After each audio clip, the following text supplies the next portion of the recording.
2018, the city of Atlanta became one of, if not the largest major American city to be impacted by a ransomware attack. Now, this attack affected as many as 6 million people inside the city of Atlanta. The U.S. Department of Justice later that year did indict two hackers, were part of a ransomware group in the nation of Iran, not Iranian government affiliated, but the SamSam group and the SamSam ransomware attack was based out of the nation of Iran. And we're talking today with Mark Lance. He is the Vice President of Incident Response and Intelligence at GuidePoint Security, based in Herndon, Virginia. And Mark, you deal with these kind of ransomware attacks regularly. I want to hear your thoughts about what a day in the life of a ransomware negotiator is. But tell us, first of all, what is a ransomware attack? Yeah, fortunately or unfortunately, I guess we are having to deal with these things, on a daily basis. Ransomware attacks these days are when a cybercriminal group is able to gain access to your systems. And once they've gained access to your systems, historically, it used to be about, you know, encrypting those systems so you no longer have access to the information on them, and you would potentially be interested or have to pay a ransom in order to get access back to those systems. More modern ransomware over the last couple of years, even prior to that step, they're actually looking for sensitive or what's believed to be proprietary or important information from the victim organization. They're stealing that information from the environment, then they're performing that encryption, and therefore that gives them another method that they can try to get paid or monetize their efforts. So even if you are able to recover your systems from a backup or restore your systems or even potentially just rebuild, they're even going to try to get paid and extort you to say, if you don't pay us, we're going to go ahead and release this sensitive information we've gathered as well. Now, what happened several years ago in Metro Atlanta, we had a cyber attack on a company called Colonial Pipeline, as I recall. Was that a ransomware attack or was it another form of cyber attack? So Colonial Pipeline was a ransomware attack. Realistically, these types of attacks have the potential for some serious and heavy impact, especially as you can see in that instance to the downstream individuals and people that are going to be impacted by those types of attacks. With Colonial Pipeline, it was a ransomware attack. Do we believe that they necessarily intended to prevent, gas from being supplied up and down the East Coast and causing all these major outages? Probably not. These groups are built to monetize their efforts and, lay enough under the radar where they can continue to do so without too much of a focus or a spotlight from law enforcement. And so I think in that instance, they caused this major disruption that maybe wasn't that intentful. And instead, what we saw with that particular group is that after they performed those activities, they went dark and they actually, paused all operations for multiple months and then attempted to come back rebranded as another group. Because again, I don't think it was necessarily intentional to cause that much of an impact, though that's what, unfortunately occurred. Ransomware attacks can impact individuals and companies. Am I correct? Absolutely. And I do think the intent is to cause disruption to operations on the victim environments, but I don't necessarily think it's always to cause such a disruption that it's causing major impacts to industry and the economy and those types of things. So instead, I think it's more the intent of causing specific disruption to the target organization to an extent that they can try to get a ransom payment from them. But yes, you're absolutely correct. We see where, there are certain cyber criminals that are more like organized crime syndicates that are targeting organizations But then we also see where there are these individuals who are targeting, consumers and individuals on a smaller scale versus trying to get those large profits. GuidePoint Security, as I mentioned at the top, is headquartered in Virginia, and you are a ransomware negotiator. How does Mark Lance get into a negotiation with a ransomware cyber criminal? How are you contacted? How do you communicate? Do you simply reach out to whoever the ransomware attacker is and say, "Hi, I'm Mark Lance. I'm negotiating a Bitcoin transfer"? I mean, we don't. How do these transactions and negotiations take place? So our team is responsible for helping clients not only with the negotiations, but also with the overall incident response methodology. What should you be doing once you are impacted by ransomware? We're also the team that can assist with a forensics investigation to figure out how they got into the environment. Once they got into the environment, what did they touch? What did they access? What did they steal from the environment? So that, we can work with the client. And in a lot of circumstances, external counsel and lawyers so they can make a determination on what your disclosure requirements are. Now, how are we initially engaged? In most circumstances, it is a ransom note that starts showing up on the systems that are impacted within a victim organization. So on their servers, on workstations, it might be that you're trying to access certain files, and all of a sudden there's this note that pops up on your screen. And within that note, it's actually going to say, hey, you've been impacted by ransomware. We've stolen information from your environment. Don't touch these files. In order to get in touch with us to discuss next steps, download a Tor browser, which is a certain browser that allows you to access the dark web, and go to this specific dark website. Once you go to that site, that's where you can initiate the communications with the cyber criminals. That's where we step in. We act on the client's behalf, saying that we work for that organization.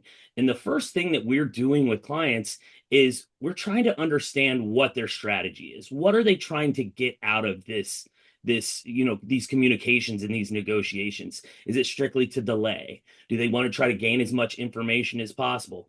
Is there potential necessity or interest to make a ransom payment? And honestly, they might not even know at that point in time. So what we're doing is we're establishing what they can expect over the next couple hours, next couple days, and next couple weeks. And then we're acting on their behalf, letting them know how things are going to progress. And then based on what we work with them on as the strategy, we're initiating those communications with the cyber criminals. If I remember my Colonial Pipeline coverage correctly, Colonial Pipeline did pay a significant amount of revenue to the Samsam, or I'm sorry, and I assume as yet unidentified or unindicted hackers of their system. Is my history correct? I'm not certain on whether they made the payment or not. I do know it was a group called DarkSide that was actually responsible for the activities, which again, after performing those ransomware operations, they went quiet and came back and rebranded it as Black Matter. I'm not certain if it was ever fully disclosed whether they made a payment or not. That being said, it is not uncommon for organizations to potentially make ransom payments. There's a lot of what they believe might be the business justifications behind making that payment that might include, they have to make the payment to get access to decryption keys so that they can get access back to their systems and restore operations. It could be that they don't want that sensitive information that was taken from the environment posted to the dark web, and instead they want to work on their own disclosures through legal counsel. It could also be where it's more cost effective for them to actually pay the ransom because they can get access to decryption keys and start that decryption process more quickly than having to wait for backups or other methods that would allow them to come back online. So there's a variety and a multitude of reasons where people might consider making that payment, and it happens quite frequently. So in some cases, it sounds like what you're saying, companies may decide that it's in their own best interest just to go ahead, pay the ransom, get the data back, and then pursue it through their own measures. Am I hearing you correctly? Absolutely. There, what we do is we educate clients on what to expect. We try to help them with negotiating the terms of the ransom. In a lot of circumstances, we can help, you know, get a reduction in the total ransom amount, but we can also help them through proof of decryption, making sure that, if you are actually going to pay, that they will be able to successfully decrypt your files. We can also establish additional terms that are, you're going to confirm that you're not going to release this information publicly, and you're also going to, tell us how you believe you got it, or and we'll have to investigate it, but they're going to tell us how they got into the environment. So we can work on the terms of the negotiation, but you're absolutely correct that there are a lot of businesses that justify the necessity to make these payments and go ahead and make them. When GuidePoint Security is called in to a ransomware situation, what's there has to be some sort of a psychological impact on a company, its leadership, when they realize that they have been, victimized by someone on the dark web trying to extort revenue or disrupt their services. Do you have to engage in a certain amount of psychological counseling and just really entering into the situation, making sure that you have a calm demeanor? How do you approach clients who have been victimized by this modern, all too modern 21st century form of theft? Yeah, you hit the nail on the head. A lot of these clients are dealing with what is going to be potentially one of the most stressful days of their career. And what we can do is we can bring calm to that storm because, again, I said unfortunately or fortunately, we are dealing with these things frequently. And so we've got the experience and the expertise where we can come in, establish what they can expect, what the next set of events that are going to occur over the next weeks, what that's going to look like, what timelines are likely, and ultimately let them know it's unfortunate, but we're going to help you guys through this, and you're going to be able to recover. What is the largest ransomware payment that you're familiar with? My research shows that $75 million was paid to a cyber group called Dark Angels, if I'm correct. Is that the largest ransomware attack you're familiar with? There are multiple reports of payments in the high millions of dollars to millions of dollars range. When we are aware of multiple of those being paid, we've personally worked numerous engagements. I think the largest we've seen from a specific threat actor or cyber criminal group was a demand for over $50 million for a single impacted environment. But it really varies dependent upon the cyber criminal group, the organization that they've targeted and the victims. We do know that these cyber criminal groups, they are organized crime uh, groups that have access to financial analysts, people who are doing development and QA. They're evaluating what information has been stolen, and then they're making a determination on what that ransom amount should be. And so we do see some organizations who they believe they've got a lot of very valuable information, and because the name of the target or the victim, they are, demanding high ransom amounts. But then you've got smaller groups who are more about volume and lower ransom demands that are in the hundreds of thousands of dollars range versus trying to get those large ransom amounts.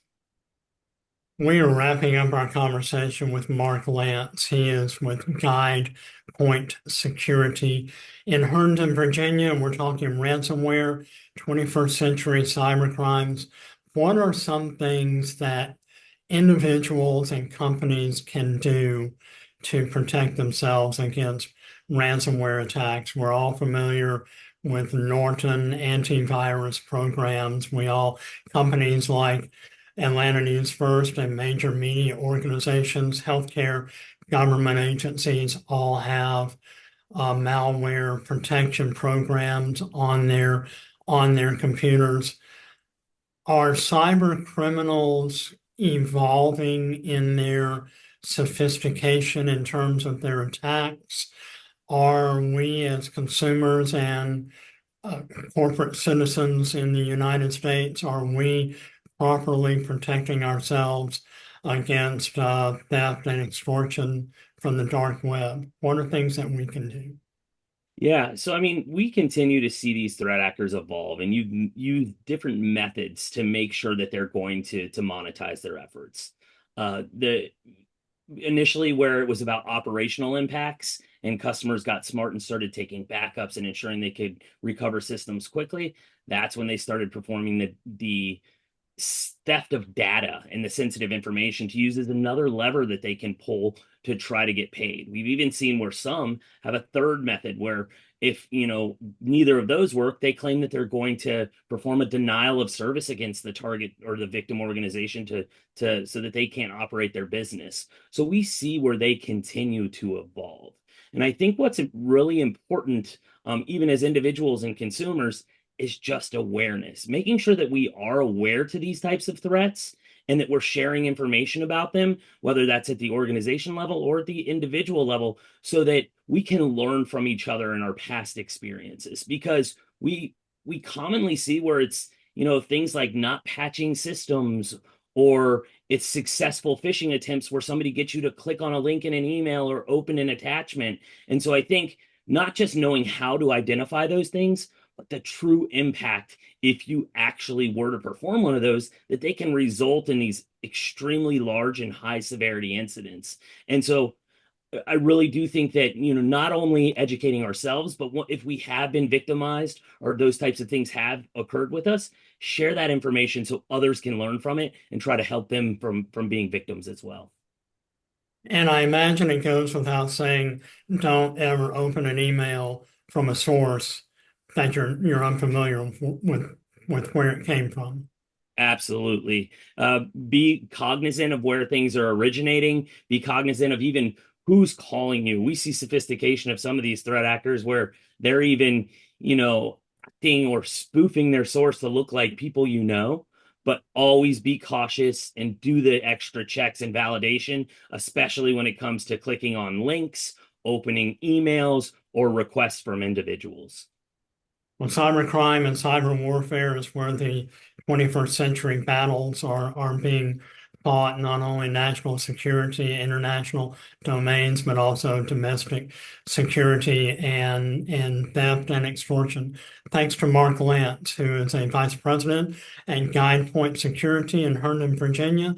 I'm Tim Darnell. Thanks for watching all of us here from our First Alert Desk and at Atlanta News First. You can catch all of our podcasts, not only on YouTube, but also wherever you download your favorite podcast, whether it be on Amazon, Apple Music, Spotify, or your favorite podcasting platform. See you next time.